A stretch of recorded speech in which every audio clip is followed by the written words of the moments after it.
जय श्री कृष्णा, राधे राधे। प्रिय दोस्तों, ऐसी संतान माता पिता के लिए किसी शत्रु से कम नहीं है, इसलिए ये 4 काम भूल कर भी नहीं करना चाहिए। जी हाँ दोस्तों, धरती पर एक माता पिता तभी सुखी होता है जब उसकी संतान सुलक्षण और आज्ञाकारी हो। पुत्र वही योग्य कहलाते हैं जो पिता का आज्ञाकारी हो।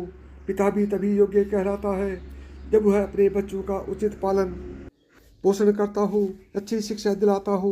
मित्रों, सच्चा दोस्त वही होता है जो दोस्त विश्वासी हो।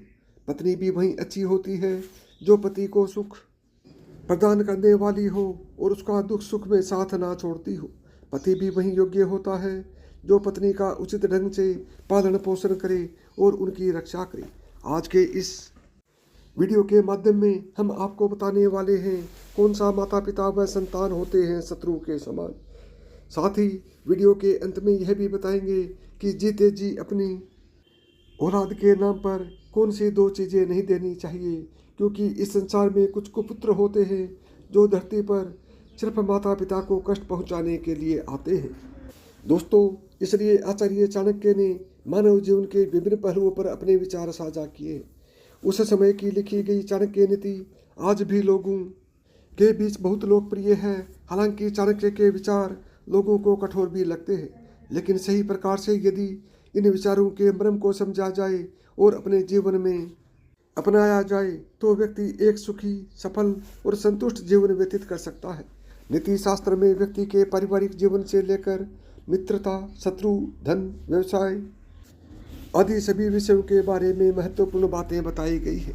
आचार्य चाणक्य ने रिश्तों को लेकर भी अपने विचार साझा किए हैं, जिनके अनुसार कुछ ऐसी परिस्थितियों के बारे में बताया गया है जब माता पिता संतान के लिए और संतान माता पिता के लिए शत्रु के समान हो जाते हैं। दोस्तों, वीडियो शुरू करने से पहले आप सभी से हाथ जोड़कर निवेदन है, वीडियो अगर पसंद आए तो प्लीज़ वीडियो को एक लाइक जरूर करें और कमेंट में जय माँ लक्ष्मी अवश्य लिखें। आइए जानते हैं।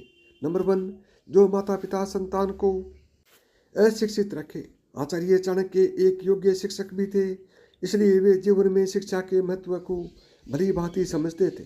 एक अशिक्षित व्यक्ति को अपने जीवन में बहुत कठिनाइयों का सामना करना पड़ता है और कई बार उसे अपमानित तक होना पड़ता है।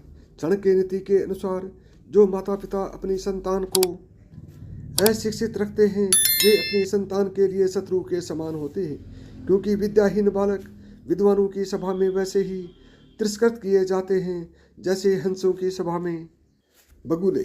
नंबर 2, मूर्ख संतान। आचार्य चाणक्य कहते हैं कि मूर्ख संतान माता पिता के लिए शत्रु के समान होती है। ऐसी संतान माता पिता के कष्टों का कारण बनती है। इसी तरह से जो संतान माता पिता की आज्ञा की अवहेलना करती है वह शत्रु के समान होती है।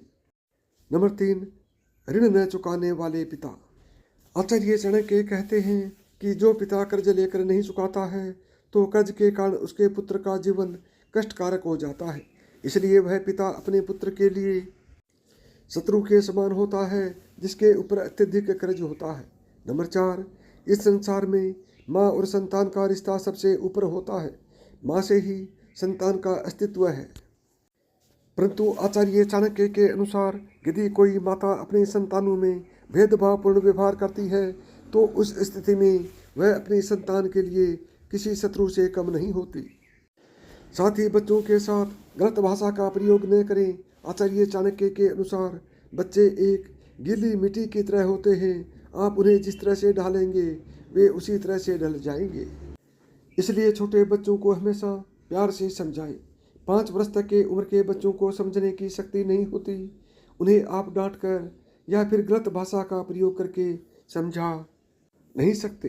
कोशिश करें कि आप उन्हें प्यार से और विनम्र भाषा में बात करें।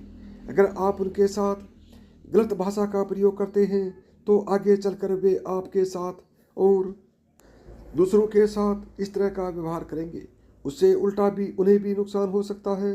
दोस्तों, आइए अब जानते हैं कि जीते जी अपनी औलाद को कौन कौन सी चीज़ें नहीं देनी चाहिए। नंबर 1, ध्यान रहे दोस्तों, चाहे कितने भी संस्कारी बेटे हों, अपनी सारी भौतिक संपत्ति और बैंक बैलेंस उनके नाम पर भूल कर भी ना करें। कुछ हिस्सा अपने पास अवश्य रखें बच्चों के इस वादे पर भूलकर भी निर्भर न रहें कि वह बुढ़ापे में आपकी सेवा करेंगे, क्योंकि समय के साथ उनकी प्राथमिकता भी बदल जाती है।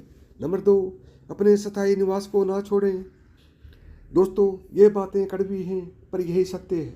जी हाँ, बेटे के कहने से भूलकर भी माता पिता अपने स्थायी निवास को बेटे के नाम पर ना करें, क्योंकि अंत में बेटों के घरों में अपने आप को पराया महसूस दिलाते हैं।